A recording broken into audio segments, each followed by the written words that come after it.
প্রথম টেস্ট জিতে বাংলাদেশ দল আছে ফুরফুরে মেজাজে, অন্যদিকে অনুশীলনে ঘাম ছড়াচ্ছে অস্ট্রেলিয়া। ঘুরে দাঁড়াতে যে তারা মরিয়া। এলেক্স কেরি তো এমনও বললেন, কোণঠাসা হয়ে গেলেই বেরিয়ে আসে অজিদের সেরাটা। এবার একই সুরে বাংলাদেশকে সতর্ক করলেন টাইগারদের সাবেক কোচ অ্যালান ডোনাল্ড। একদিকে ক্রিকেট দুনিয়া যেমন বাংলাদেশের প্রশংসায় মশগুল, অন্যদিকে অস্ট্রেলিয়াকে তুলোধুনো চলছেই। দ্বিতীয় টেস্টে ভালো করতে না পারলে অজিদের অনেকের কেরিয়ারই হয়তো শেষ হয়ে যেতে পারে।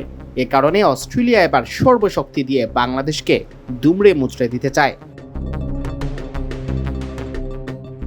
বার্তা সংস্থা এএফপিকে অ্যালান ডোনাল্ড বলেন, অস্ট্রেলিয়া দ্বিতীয় টেস্টে বাংলাদেশকে পুরো শক্তি দিয়ে একেবারে ধ্বংস করে দেওয়ার মানসিকতা নিয়েই মাঠে নামবে। বাংলাদেশকে অবশ্য জিততেই হবে এমন সূত্রের প্রয়োজন নেই।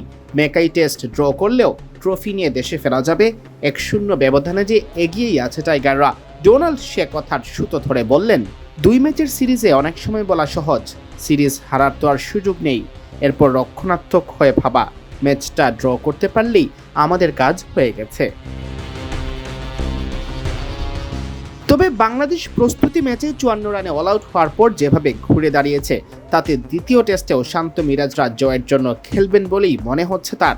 সেখান থেকে অবশ্য চাইলেই শিখতে পারে অস্ট্রেলিয়াও।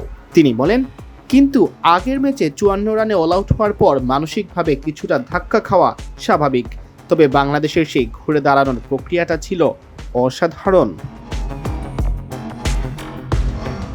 আগামী 22 আগস্ট মেকাইয়ের গ্রেট ব্যারিয়ার রিফ এরিনায় বাংলাদেশ সময় সকাল 6টায় শুরু হবে অস্ট্রেলিয়া বাংলাদেশ দ্বিপাক্ষিক সিরিজের দ্বিতীয় ও শেষ টেস্ট। সিয়াম চৌধুরী, বিডি ক্রিক টাইম।